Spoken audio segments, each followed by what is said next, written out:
Əziz şagirdlərimiz, sizlərin hər birinə uğurlu gələcək və vətən naminə yaşayış arzu edirəm.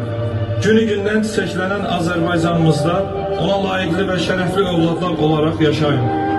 Attığınız hər addım yolunuzda çiçək açsın.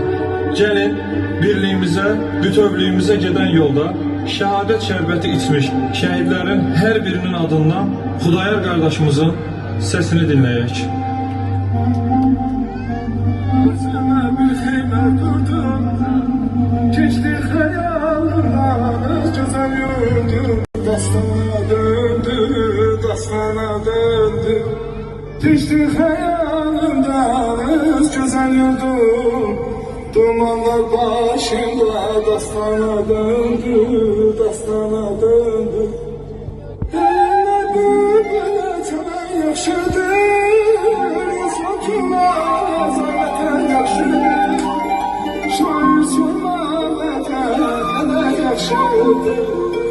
Adım gəncə günü, dastana döndü, dastana döndü.